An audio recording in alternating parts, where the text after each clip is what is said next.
Welcome to your best bets. We're recording this on a Tuesday night. Traditionally, we record the golf show on a Monday night, but of course, the national championship game last night took precedent over the podcast, so we're recording this on Tuesday. Luckily, myself and both of the gentlemen with me, we all picked the right side, bet the right side of that game last night. We're going to review the Sentry Tournament of Champions tonight. Talk about what we saw last week. And it's only been 2 days, but it feels like it's been forever since Cam Smith took down Jon Rahm on Sunday. And we're going to be looking ahead to the Sony Open with the first full field event of the year. This event is much more my style compared to last week, where we've got just a middling bunch of dudes to bet on, and can't wait to talk about it. Mark Beneke is here. He's back. Mark, last time we were talking about Charlie Woods. So we're actually going to talk about real PGA Tour players tonight. That's perfect. I'm excited, ready to go. I think after my heartbreak I experienced Sunday watching the Colts debacle in Jacksonville, I can't get to talking about golf soon enough. So thanks for having me back, Phil. I'm excited, ready to go. As always, you're always welcome on, Mark. And Johnny Strouser is here. Johnny, we sweated that one out last night, but we got the right side in the Georgia Bulldogs. Yeah, I went to bed, I think, about at halftime there, or just after halftime, and was really, really pissed with how the game was going. And I was like, there's no way. And woke up in the morning to some good news to get that win there. But looking forward to talking about Sony and the last week of the Mark Rolfing World Tour before he goes back into hibernation. We grinded through some really, really rough Stetson Bennett stretches last night to get to the fourth quarter where the good Stetson Bennett came out, and we prevailed. Yeah, Mark Rolfing, big Mark Rolfing couple weeks here.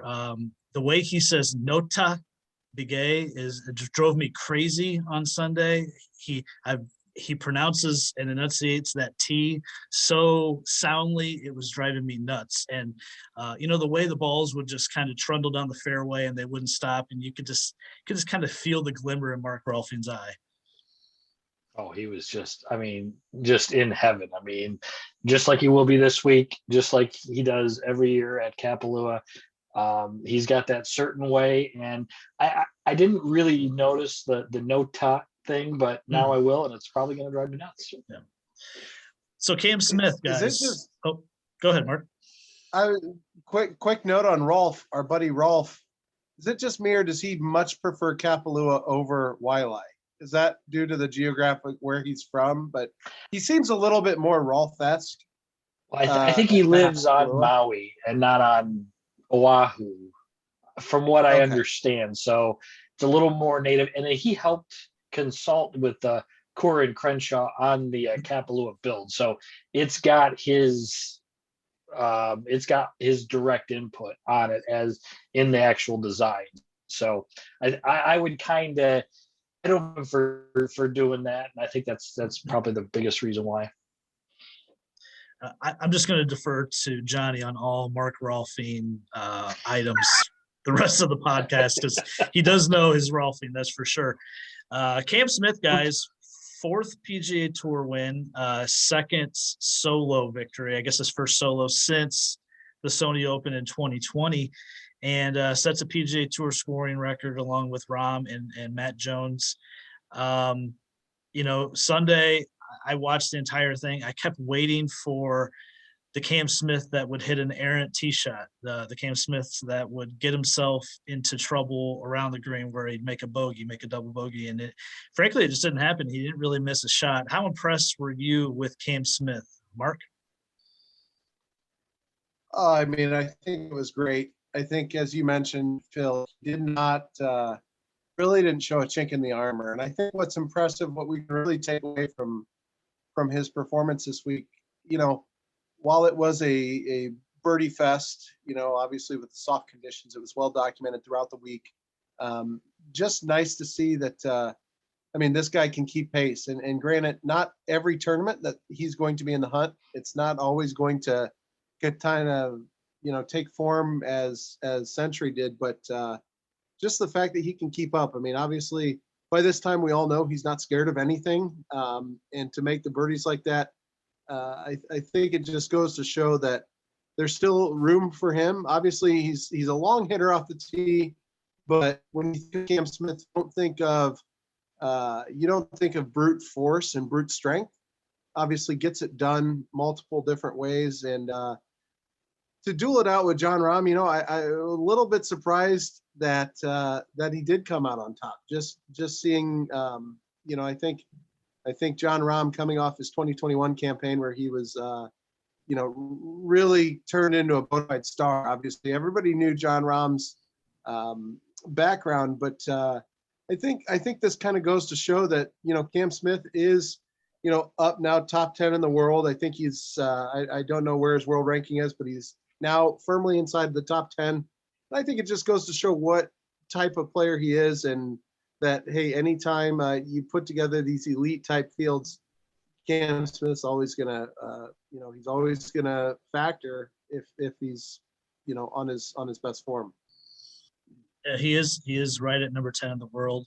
And a couple of years ago in the President's Cup, remember, he took down JT in singles, and he really in the 2020 Fall Masters, he really kind of went toe to toe with DJ for a while before DJ pulled away. And now this last Sunday against Rahm, so he's kind of forming himself to be a bit of a giant killer.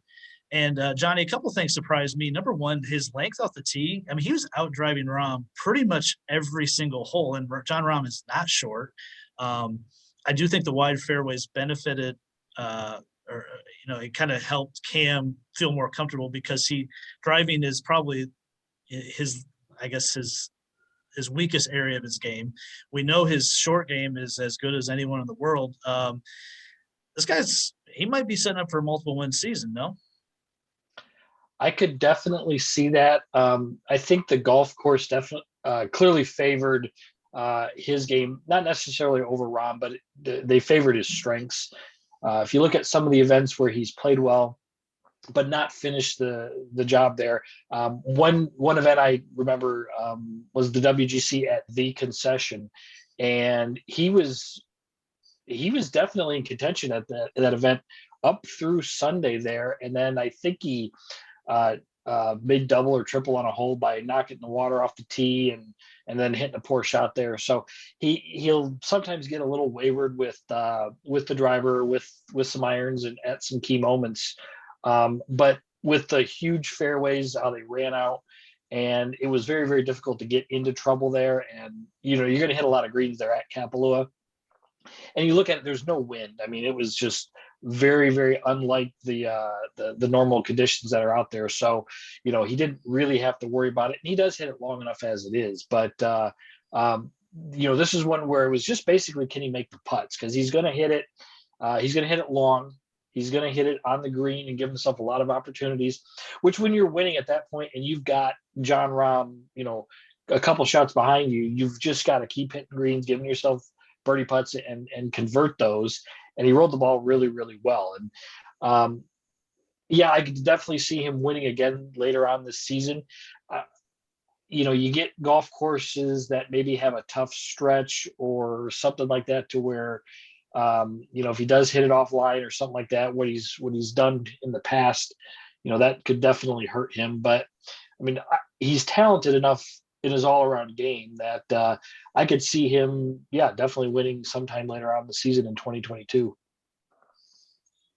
Jon Rahm, I don't know if there's anyone that's been more snake bitten the last 12 months. So this week he sets a PGA Tour scoring record, finished second.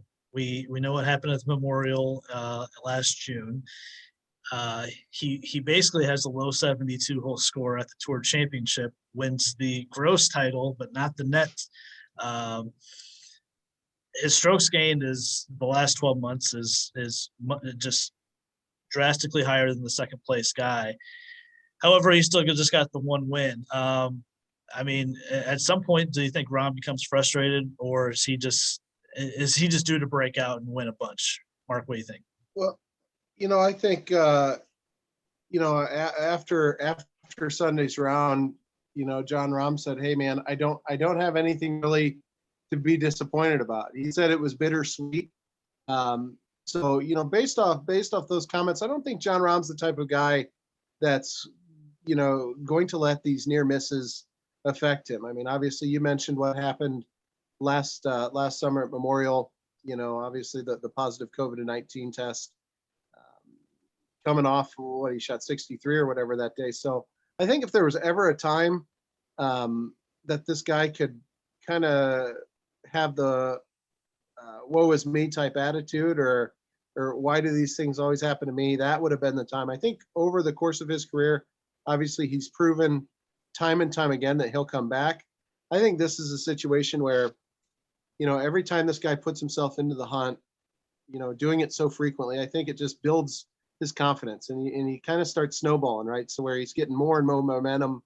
And I think that, as we move along the West Coast swing, I think, you'll see him pick up a win here quickly. I think he's got to be the favorite here in a few weeks when they head out to Torrey.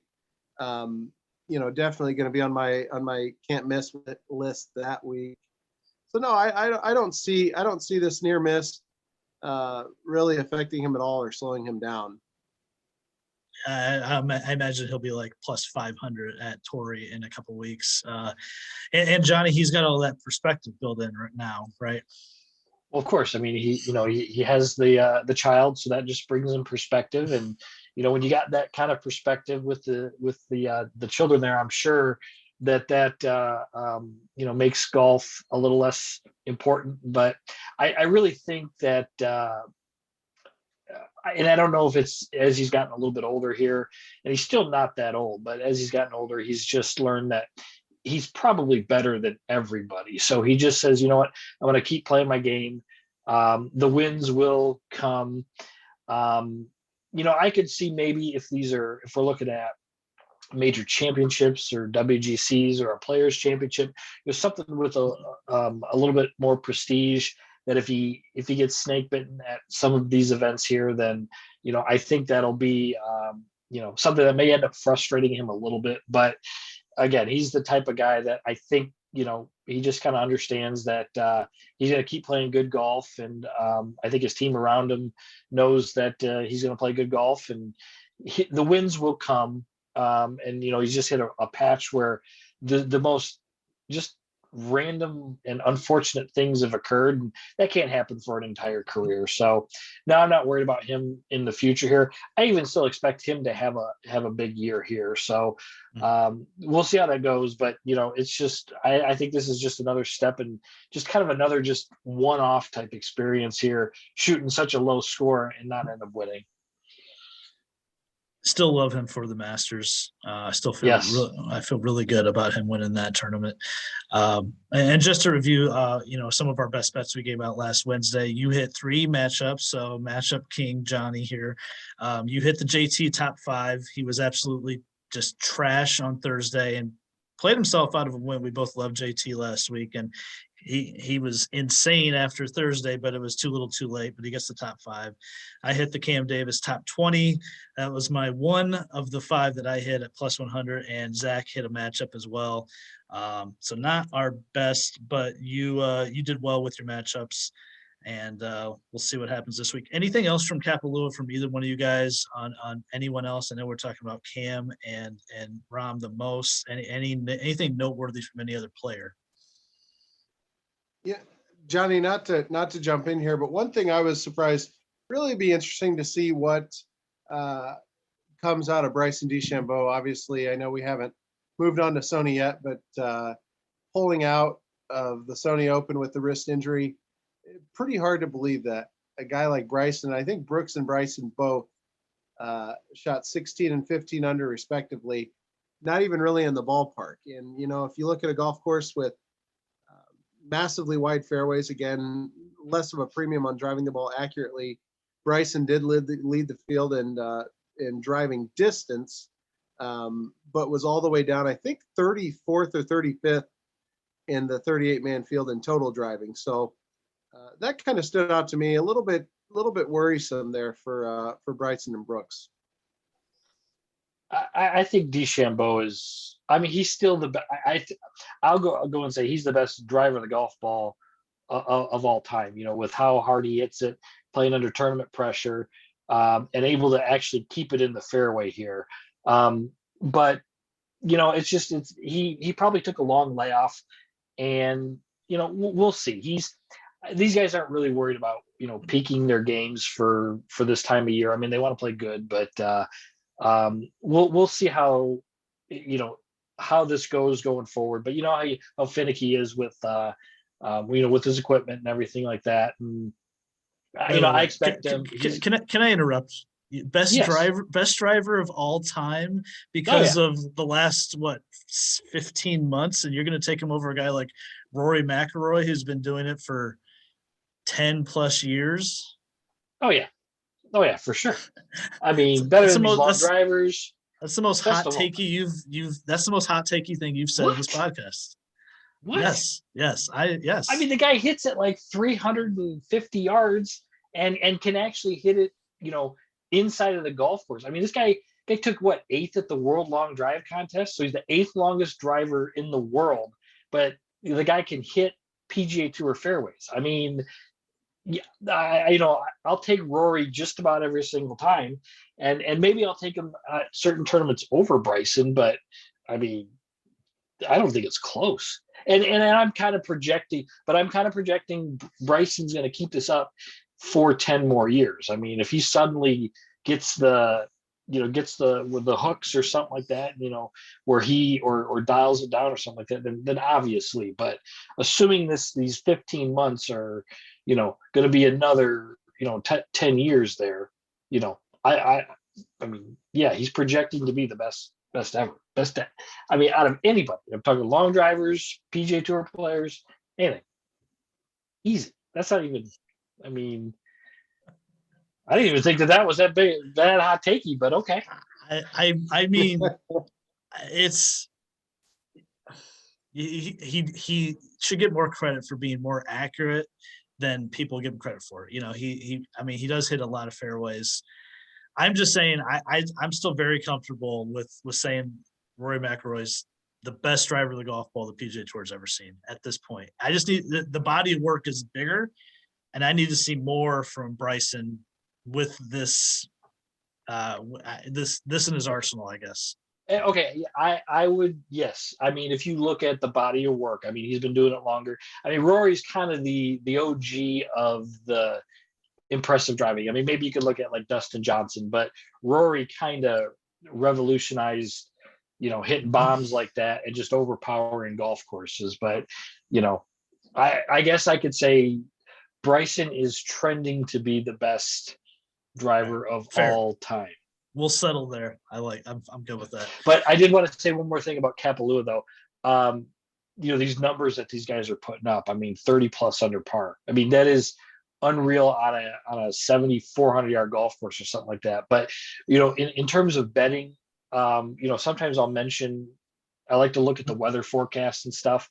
When the conditions are like this, I mean, that golf course is made to where it's supposed to blow. I mean, it was a little bit soft the first couple of days. It still remains soft through the rest of the event there, but really looking at the weather there, and these guys, if the weather conditions are like that, you want guys who could just make a billion birdies. You want guys who can make putts. And Cam Smith's a really, really good putter. And I'm sure if you looked at it and looked at the putting stats, the probably the strokes gained tee to green and everything like that, it's going to be probably a very little variance. But look, Cam was just making everything. I mean, Rahm would sometimes make one, that we saw on Saturday and Sunday, and then Cam would be a foot inside of him and then just bury it right on top of him there. So pretty incredible stuff. I mean, it was just I don't like to see that stuff every week, and I know you say that as well, that we don't want to see those absolute birdie fests, but it was real cool to see just these ridiculously low scores for at least 1 week like that. I think it is a fun way to start the season, and I think in that golf course it is fun because there is variety to the holes. It's a little different than anything we see the rest of the year with the contours of the fairways, and it's just I'm good with the birdie fest at that golf course. Anything to wrap up Kapalua for you, Mark? Not really. I think we've got everything hit on. He's like, I'm good, man. I'm good. You want to talk about Sony? Sony, yeah. I mean, guys, this is my kind of tournament, my kind of field, full field events. I can bet on guys that are 125 to 1 that actually have a shot to win, unlike last week. We're going to Waialae Country Club, which is completely different than Kapalua. Seth Rayner to design, par 70, short course, just over 7,000 yards. The closest comp courses I think would be like Sea Island, Sedgefields, and also a comparison maybe if you want to go Harbor Town, that would work too. But what are you looking for this week in the winner? Either one of you. Well, let me jump in here, Phil. I think that this tournament's always fun, being that we get the 2-week Hawaii swing. Keep in mind, 4 out of the last 5 years, the winner at the Sony Open has also played at the Sentry Tournament of Champions. So I think there's a lot to be said for guys that come over, get 4 competitive rounds under their belt. For some of the more rank and file type members of the tour, a lot of these guys we haven't seen since Sea Island there in the later stages of the wraparound year. So, I'm excited. Love this tournament. Digging a little bit deeper as we take a look at who we're going to get into, who we like this week. Not only has 4 of the last 5 winners also played at Kapalua, the vast majority have went on to make the cut, top 20 or top 10. So great event. I'm excited. I think, and Johnny and Phil, you as well. I mean, you could jump in here. I don't know if we like these tournaments more just because they're courses that would suit our own games better. And I don't want to speak for you guys, but it is kind of fun watching a little bit of the craft come out in the game as opposed to just bombing it down there and hoping for the best. I think it's a true test of, if guys can drive it long and straight, obviously you always have an advantage, but this, again, it brings in a different profile of player that can contend. So I'm excited for it to get started. It's nice seeing a lot of names, searching through the board here. I've seen a lot of names that are jumping out at me. You mentioned the guys at 125 to 1, etc. You might not look at them on certain golf courses, say half of the tour stops almost. There's guys that are in play this week that really aren't on anyone's radar outside of events like Sony. So excited for it to begin. Johnny, what components of someone's game are you looking at this week? If you want to pick guys that are going to finish top 10. Well, we got to look at guys that hit the fairway. This course is pretty tight, and if you get off the beaten path there a little bit, there's the big trees, the palm trees, and whatnot that make it difficult to come into these greens. The greens are they're pretty small. So I'm not too concerned about the strokes gain approach because I think if you kind of get it on the green there, but yeah, going to be looking at good putters as well because,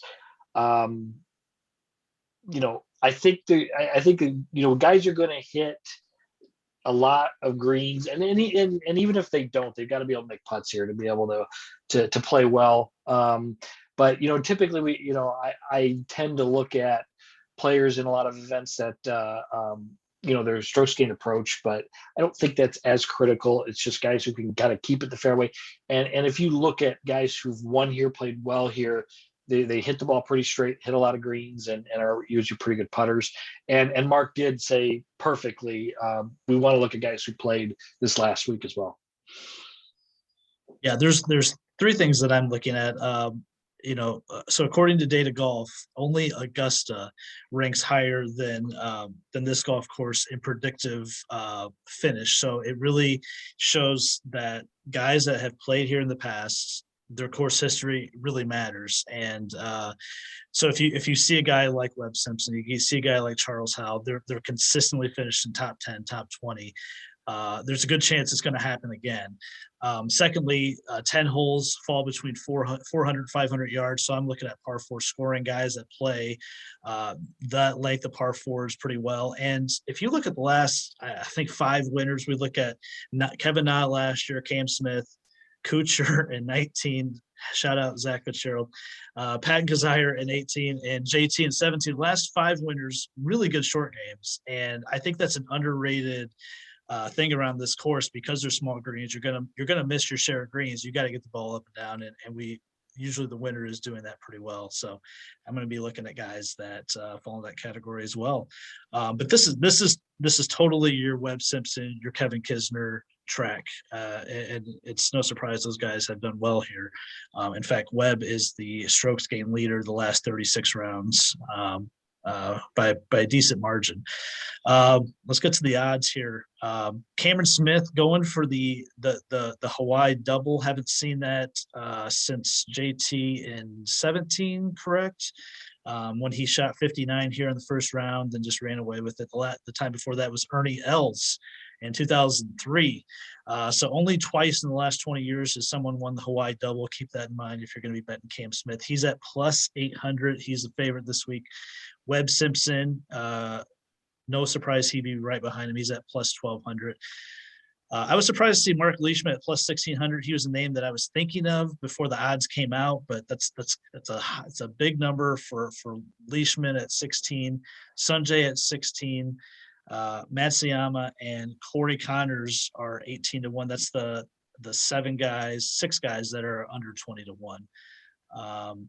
I know who I like here. If I was to pick a player, it's Connors. He's played well here in the past, fits the profile perfectly. I know his struggle with the flat stick, but also I touted him last week in our little preview portion for 22. I said he's going to win this year. So I got to back it up.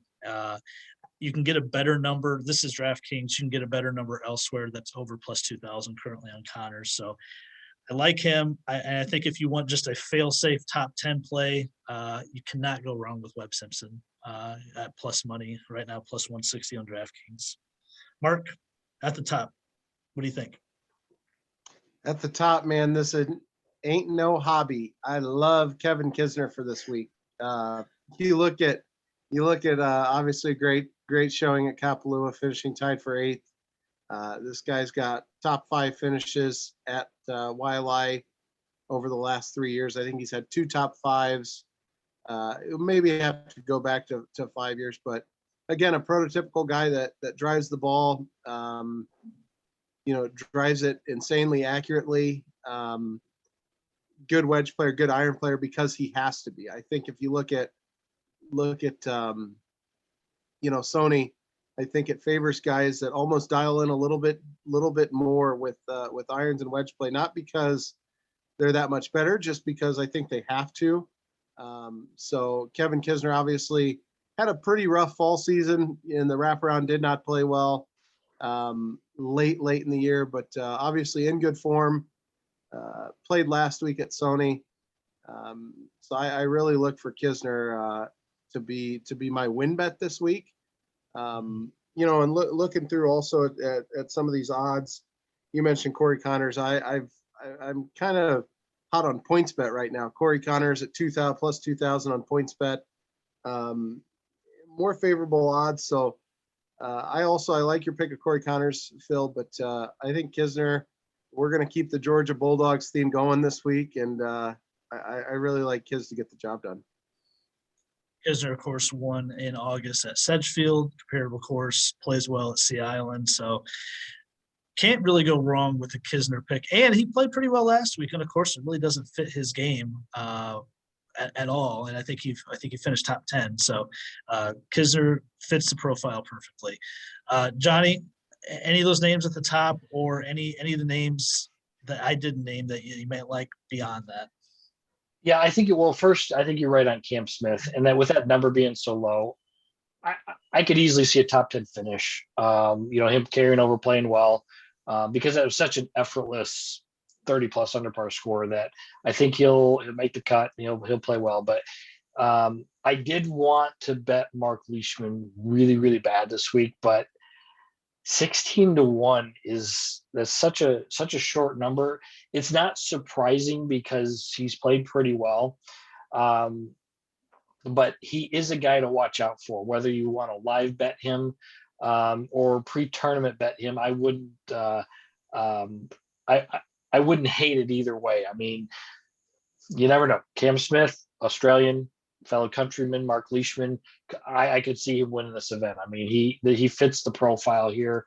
One guy though, I think, is Hideki Matsuyama.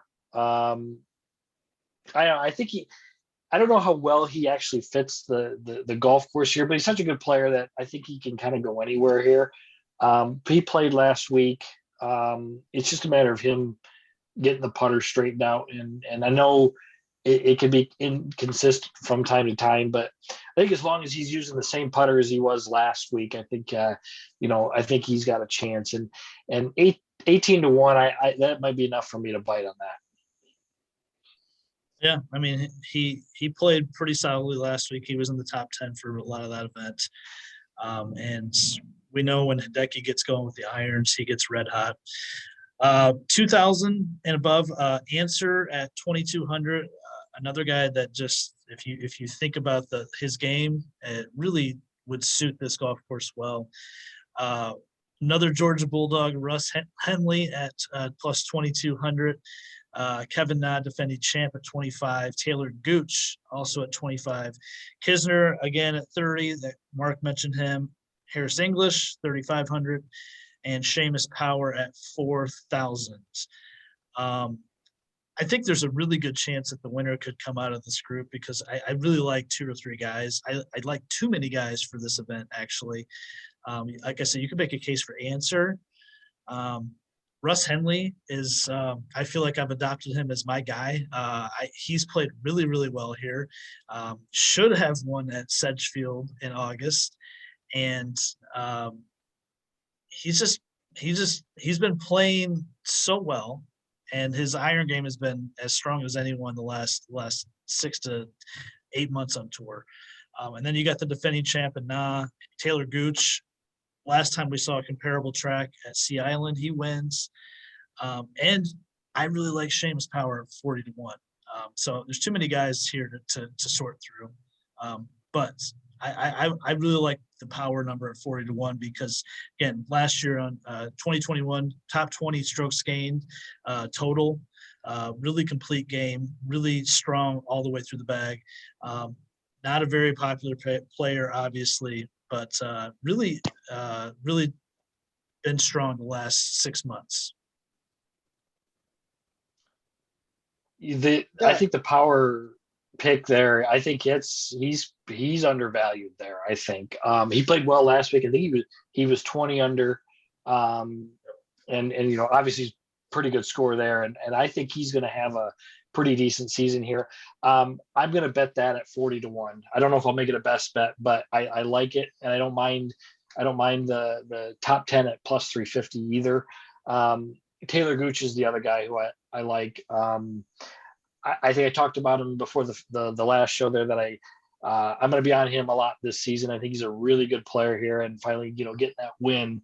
I could see some good things for him this season.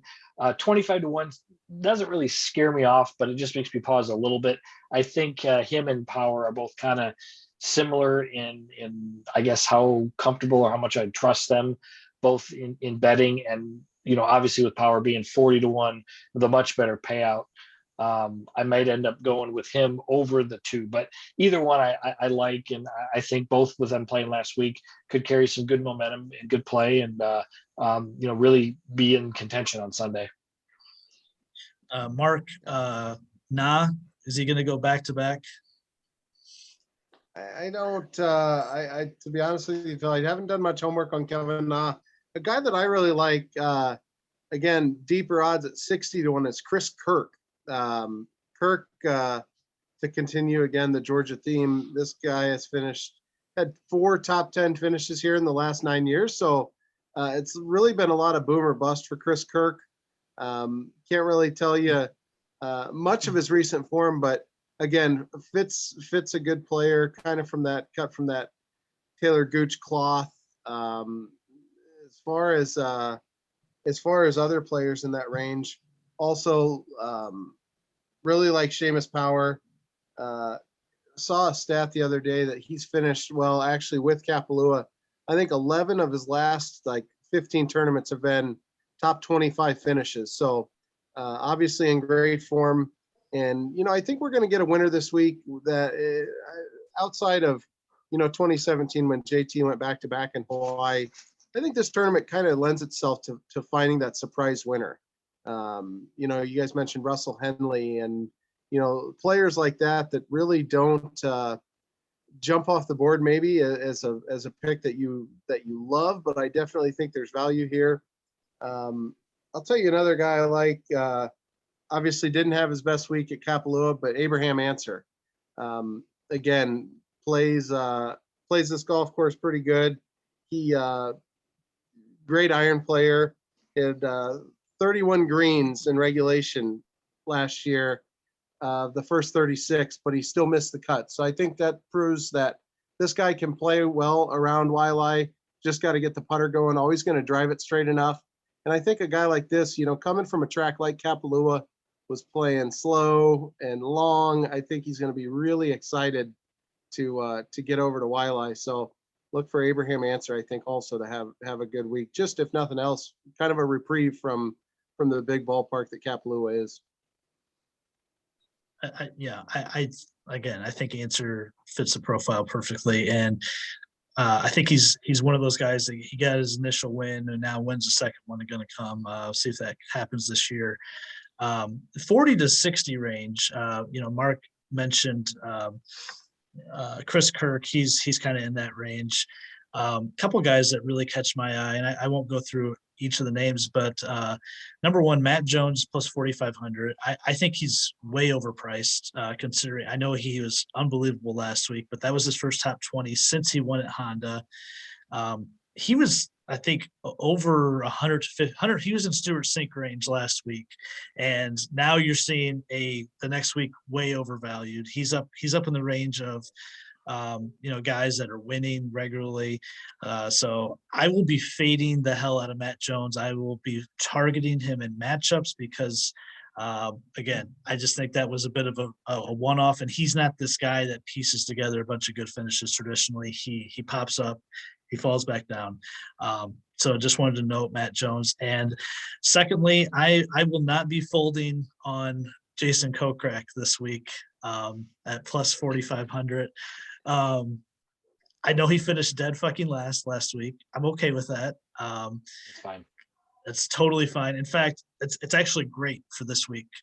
His number dropped. He's 45 to 1, and he's won 3 times the past 14 months. Plus, he added that bullshit QBE thing in December with Kevin Na. So I'm all in on Jason Kokrak as always. I'm buying that up as I've actually already bet it because I think it's just a good number on win equity at that number.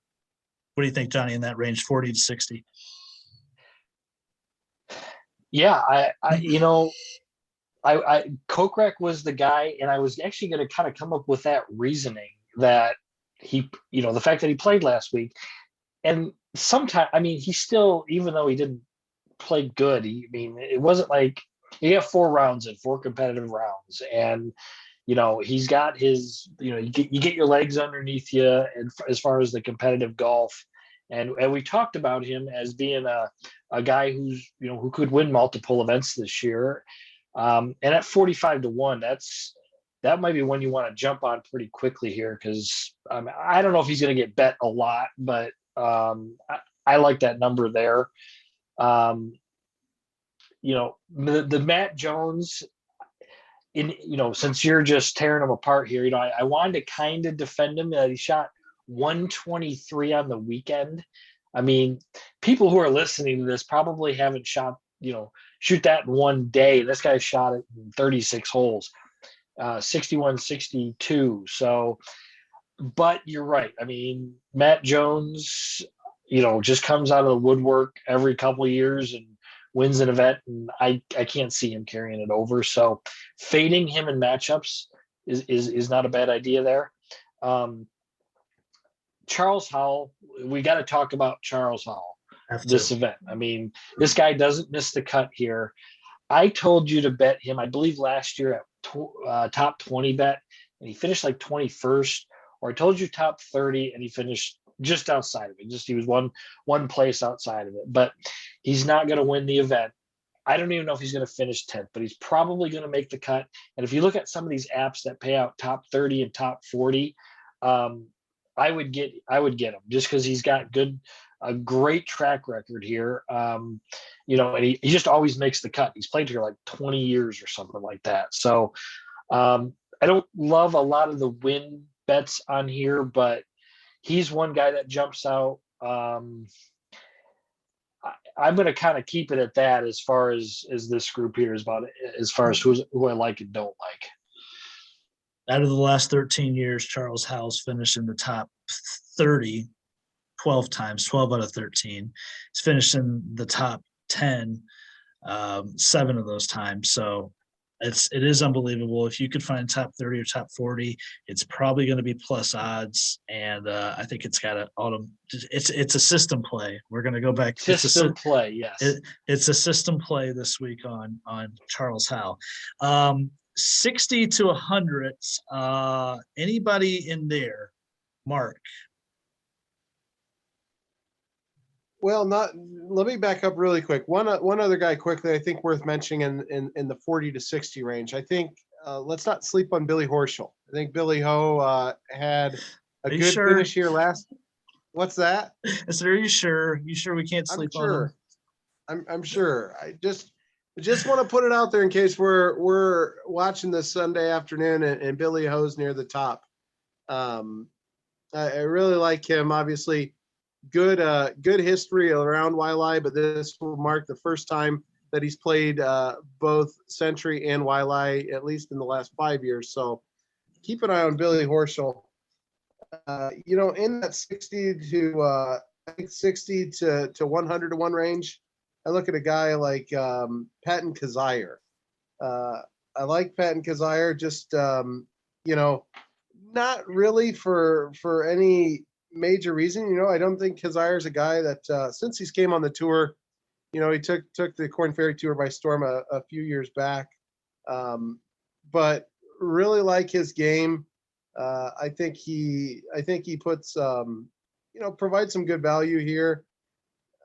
A pretty consistent ball striker, not going to get it going sideways. And I think actually, when you put a course like this in front of him, I think it's important to drive the ball straight because there's such a premium on iron play, but there's also kind of a different way around it. I don't think it's a golf course that requires one certain type of golf per se. I think you can be a little bit more creative. And I think if you look at a guy like Kizzire, if he can get the putter going at 90 to 1 on PointsBet, I think might be worth a flyer here, late Sunday to have a chance. Okay, fair. Johnny, 60 to 100. There's a couple of names I'm looking at, and a lot of it is course history. Brendan Steele hasn't had. I can't imagine he's been in that great of form, but fits the golf course really well. I mean, and he should have won. Was it last year again? Lost the playoff to Cam. Yeah. Really should have won. 80 to 1's not too bad there, and obviously you don't have to bet him as a win bet to get some equity there. Keith Mitchell, I'm going to keep betting him as long as he's that low. He's too good. I think of that group, I mean, Kizzire is probably as talented as Mitchell, but I'll take Mitchell on any of those guys there. One guy though that I never mind it when he's kind of showing up in this number here. The form's not there, but he fits the golf course is Brian Harman. We seem to bring him up, from time to time. Seems to be a better player in the winter and early spring, and then just kind of hangs around for the summer. I mean, right? I mean, that's what it seems like. The West Coast swing, even though he's an East Coast guy, but he fits the golf course pretty well. But those are the guys I've targeted in that range there, and I don't love any of them to win, but I think they've got good value. That if you throw a couple bucks on them, you might get one or two of them in contention come Sunday afternoon. I got a couple names that I was targeting in that range. Keith Mitchell is one of them. So kind of back you up on that call. Not too long ago, he was running away with the CJ Cup in a really stacked field. I know he didn't play great on the weekend there, but always on Bermuda greens. He seems to thrive on Bermuda.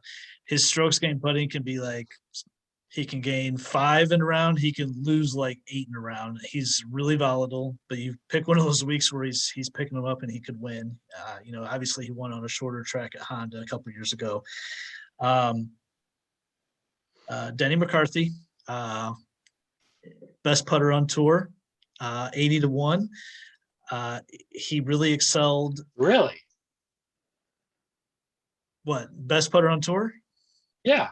No, I'm just asking. Statistically best putter Okay. on tour. Okay. Yes, especially on Bermuda. Not great tee to green at all, but on these shorter courses, he finished 10th at Sea Island in November. Generally he can just try to hit it to 20, 25 feet and just out putt people. Probably not going to win this tournament, but a plus 700, I like him for a top 10. Keegan, maybe. I hate bringing him up. I hate it. What I thought you were going to say Matt Kuchar. I looked at Kuchar. I did. He has been playing better since Zach started talking about him. No, Keegan's interesting, but actually a guy that's right by Keegan that I like better, that's actually playing better at 90-1 is Mr. Tom Hoagy. Hoagy is the last 24 rounds in this field, he leads in approach. And last time we saw him at Sea Island, he finished top 10, really hit the ball well there. And he's just going to have to putt halfway decent to actually contend, but really good ball striker. And really wears these oversized jackets when it's raining, and he's just kind of like a big lumbering dude. But Hoagy, he's just kind of a solid player. He's a solid, nice around 100-1 play. He played well here 2 or 3 years ago. Yeah. He was up there. He actually had a good shot at winning. So I mean, got that course history. Got the horse history. Let's just go to 101 and beyond. So this goes all the way down to up to plus 3 or 30,000 plus 40,000. I know Mark's probably got a couple in here that he likes. Mark, over 100-1. Who do you got? Peter Malmati. Malmati finishes 14th here last year.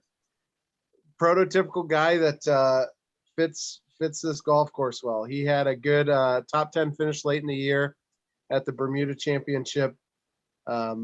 Certainly a guy that is going to make a nice career for himself, winning second tier PGA Tour events, if there's such a thing. Not that this is a second tier, but 2-time winner on the tour already at plus 25,000. I like Malnati, drives the ball well, and as good of a putter as anyone when he gets it going, which sure, a lot of guys can say that. But I think if you look at a good showing here last year, maybe the offseason does Malnati well, might be worth a flyer. Also, my boy, I think I can call him my boy, Ryan Moore, at plus 20,000. Your boy. Just my boy. He's my boy. I saw something that I forget who it was. It wasn't Phil Mickelson. It might have been maybe it was Phil, but Phil was asked 8, 9, 10 years ago. He said, a reporter asked him, they said, Phil, if you had to pick one player to shoot 65 with your life on the line, who are you picking? And Phil Mickelson said, Ryan Moore. So that counts for something. Lefty's a big gambling guy. Obviously, being a gambling podcast, I've got a hunch on Ryan Moore. So keep your eye on Ryan Moore. I'm sure you can get him at good value, maybe on a top 20 bet. Look at Ryan Moore, accurate driver, not going to get it in trouble around Wiley. So really like Ryan Moore and Peter Malmati for a real flyer. Longest odds in the field, Indiana's own Bo Van Pelt making a start on the tour. So yeah. I expect nothing from Bo Van Pelt other than I will anxiously kind of watch his score Thursday morning or Thursday afternoon when play begins. Hope the best for him, certainly. But no, I really do like, with all seriousness, I think Malnati stands a chance to show well. Two things on Ryan Moore. I feel like he's been my boy for longer than he's been your boy. Johnny will vouch for me. I've been on the Ryan Moore train for a while. I am sad to see him at this long of odds, but he is plus 2,000 for a top 10. He's plus 800 for a top 20. So I think you could do worse. And I'm going to be Googling Phil Mickelson quotes tonight and see if I can find exactly what he said about Ryan Moore shooting 65. It could have been like Pat Perez or something. Pat Perez, Phil Mickelson, well, same thing. That's a lot different. That's actually a good question, though. That's actually a good question for like all the players right now. Like, who would you take to take if you needed one player to shoot 65 to save your life? Who would you pick? Yeah. Another thing looking down here, and I know I don't just want to start throwing out names, but numbers that kind of surprise me. Brian Gay at plus 35,000, multiple tour winner recently. Vaughn Taylor, I know hasn't done anything, but Vaughn Taylor seems to win a tournament about every fourth year. And then last.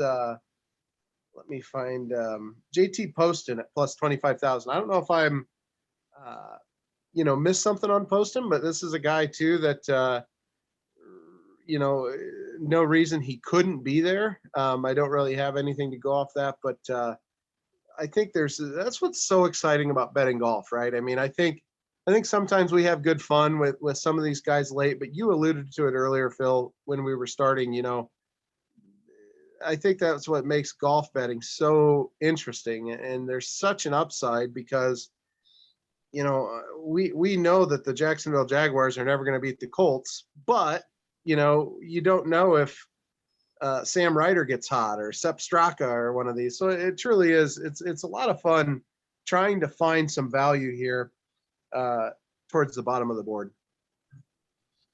Yeah, absolutely. And in an event like this where it's not an A level field, I would say it's a B field. It's a solid field, but there's not like a real superstar in this field after Bryson withdrew, with all respect to Cam Smith. And that's the fun part is you could easily see one of these guys around 100 to 1, 150 to 1, making a run and winning the tournament. Johnny, I know you traditionally don't love any of the guys past 100 to 1 to necessarily win. So give me your couple top 10 plays that could that's past 100 to 1. No, I got to start researching these bottom guys more before these podcasts here, because I'm basically just scrolling through it. I'm kind of overwhelmed by just the names that are down here. A lot of times early in the season, I like to bet some guys who are the Corn Ferry graduates. A lot of times they're motivated, whatever, because they want to get some higher finishes in the early part of the season to get, when they do the reshuffle of tournament priority, they want a higher ranking so they can get into more events there. So look at a guy like Steven Yeager, who played well all last season and in the playoffs.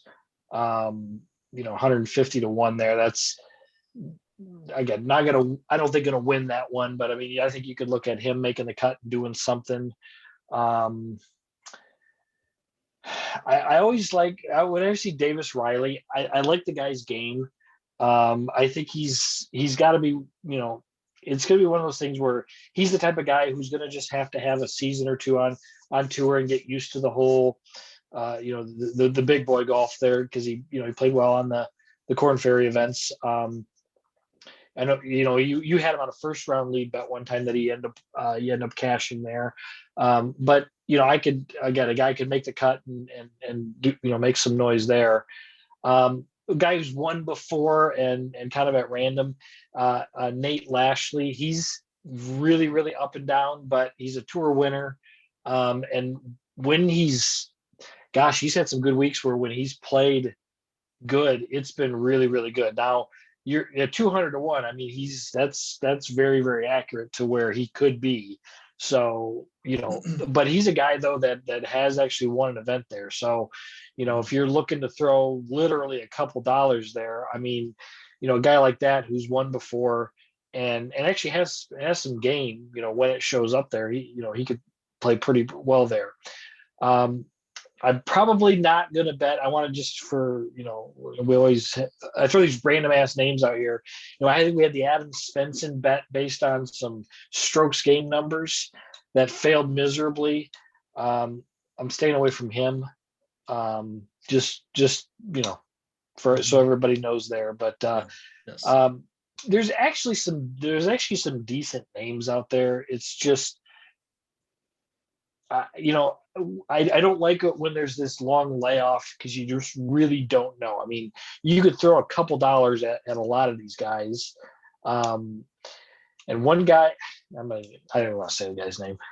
I saw Jimmy Walker down there, and I was like, "Is he healthy?" Yeah. And, Yeah. Another guy, the final one that we'll talk about old washed up guys here, since we're talking about Jimmy Walker, is Jerry Kelly. Doesn't that guy normally make the cut at this event? Played really well here. He has a great past champion as well, isn't he, or no? Yeah, and he always plays well here. I mean, top 40 finish on Jerry Kelly, which I can't even believe I'm talking about this. But you know what? I did like Stuart Sink top 20. He finished 21st last week. Jerry Kelly, what is he at here? Well, I will say Jerry Kelly had 3 straight top 10s at this event, 2014, 2015, 2016, and that's not that long ago. He made plus the cut. Plus 275 top 40. So all he's got to do is make the cut and beat 20 guys. And he's finished top 10.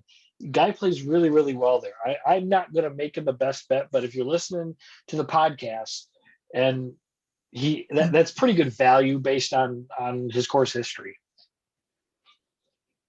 Okay. That's all I got. Jerry Kelly.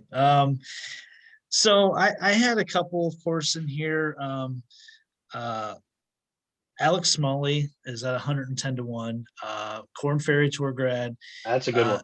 Small sample size, but positive in all the categories and strokes gained early in his career. Interested to see if he can carry that over, but I don't mind him this week as a flyer.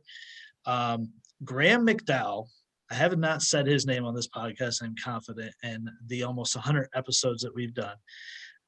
But at 180 to 1, he has a decent history here. Top 5 a couple years ago. It showed somewhat decent form in the fall. Flyer on Graham McDowell, 180 to 1. And then my last one was Ryan Armour. He does this thing where he shows up about once every 10 events, and it's courses like this. And he looks like a guy that would play this course well if you just look at his face as well.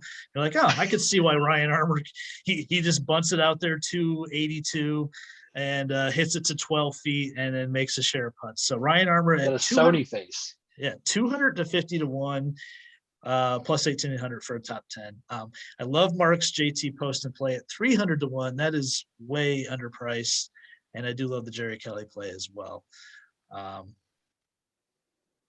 That's it. I see Richie Wierenski down here at 400 to 1. He was kind of a name not that long ago.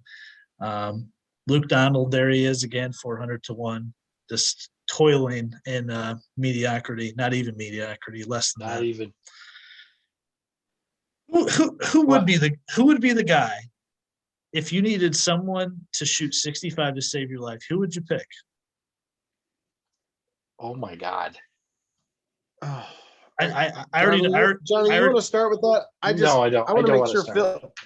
I want to make sure Phil's sitting down before I give you my player. Oh God, yes, I got to do this here, It's gonna be like Steve Marino, isn't it? dude. That guy got the. He's forever one of my favorite dudes for getting the shit kicked out of him by Ernie Els on his plane. That's right. I love that story. It's my favorite. That is Isn't Steve? Didn't Steve Marino get arrested a few years back for public intox at the Waste Management? I Really? think he did. And if he didn't, I apologize to Steve if he's listening to the show tonight. he doesn't have a neck. He's fine. He's Ian only Poulter. he's only 41. Ian Poulter. Ian Poulter. Stop it. Ian Poulter. So if tomorrow you had to choose Well, time out. anyone, you had to choose anyone on earth to shoot 65 to save your life, Well, you choose Ian Poulter.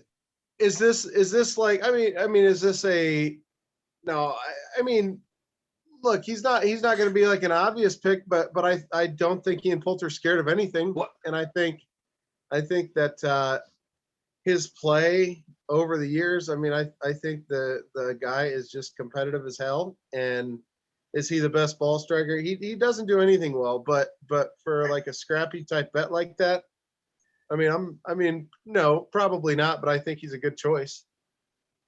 Who is your pick, Phil? I'm curious. Well, I mean, so if we're gonna say like Dustin Johnson, I mean, I don't know, but no, I like Ian Poulter. I mean, if you ever are in a situation like that, do you want a kid like Justin Thomas that was raised at a country club, or do you want a fighter? Do you want a bulldog? I want Justin Thomas. I want Justin Thomas. That's actually funny because I was gonna say Justin Thomas was my pick. If I could pick anyone now, if you're taking out the top 20 in the world, and then I got to go from there onward, then yeah, I guess I would have to think about it more. But JT, to me, I was thinking about this Friday when he was going real low, and Saturday, and that when he gets hot, he's unbelievable. Also, he gets ice cold with the putter. But I would choose him. That'd be my guy tomorrow if I had to choose that. Well, and I think a lot of it. I know it's a hypothetical, but I think so much of it too would depend on the golf course, right? I mean, if you're looking at if you're taking a course like a traditional U.S. Open setup, granted, we might have to adjust the number from 65. No, I don't think Ian Poulter's your guy, but I think if we're talking middle of the road tour stop, I mean, so many guys are capable, but who's going to do it under the gun with the pressure meaning nothing? That's kind of where I was drawn to a guy like Poulter. Sure. If it was a U.S. Open setup and we'd adjust the number to 68, I'd probably take Brooks Koepka. I would agree. Yeah, I would agree. Or Brooks Koepka, Xander Schauffele. Do you put Xander in there, or you don't trust Xander? You don't trust Xander. If you listen Don't or talk watch, about him. Don't talk about Xander to him. If you listened or watched last week, you would have known my feelings about Xander. Johnny, what's your answer? The 65. Well, I mean, I'm gonna go. I would love to go Justin Thomas, but I ain't trusting a dude with my life for that, with that kind of a putter some days. No, I mean, he could go deep. The second greatest iron player of all time, Colin Morikawa. I mean, he at least, though, he'll grind it out for me and everything like that. So, I'd feel kind of best with him. But then I got a little bit down the board. I think Daniel Berger. Oh, love it. That guy's kind of gritty dude and everything. I'm not sure if he's just, one of those guys who just shoots 65 whenever he feels like it and everything. But, as far as a guy who can kind of go out there and he'll I think he'll wear you down and everything like that. And I'd be okay with him. Yeah. Berger is, he's so tough, and I just love him as a match play player because I think he just wants to cut everyone's throat and then tell you about it later. Yes. And I love that about him. Well, that was a good debate. Not not scripted, but I appreciated that, and I appreciated the Ian Poulter discussion and the Steve Marino reference. Frankly, that is my favorite part. All right, guys, that's Google Steve Marino and Ernie Els. You have to Google that, and it's just a fucking amazing story. It's a great story. It really is. And one of Mark's favorite players from the early 2010 era as well. Yeah, I'll tell you what. As great as this podcast was, and Phil, I'll save you the time of thanking at least me from coming onto the show. I'm going to leave you guys with a great bet that I think Johnny will appreciate. Losers of 4 in a row, the Detroit Red Wings tonight. Puck drop 10:30. San Jose Sharks. Book it. The Detroit Red Wings are going to get off the schneid before they head back to the Little Caesars Arena. So if you want a quick $5 bet, let's roll with the Red Wings tonight at 10:30. I'll go with that. I'll defer to both you guys on hockey. Yeah, that's a good bet. That's a good bet. I like that. No, thank you, Phil. I enjoyed that greatly. That's the Sony Open preview, second leg of the Hawaii swing, and I think we thoroughly analyzed that field, probably too much so. Mark, Johnny, appreciate you guys being here and getting this thing done tonight. Good. Thanks again. Thanks, the YouTube channel is up. We had the initial episode on last week. We had the week 18 preview with Colin also up. We also talked about the NBA last week as well. We went in depth about Ja versus Zion. Check that out if you can on our YouTube channel. This episode will be up as well, probably tomorrow, which will be Wednesday. So subscribe if you can. And of course, listen to the podcast on Spotify and Apple as well. Your best bet. Appreciate everyone listening, and we'll check you out later in the week.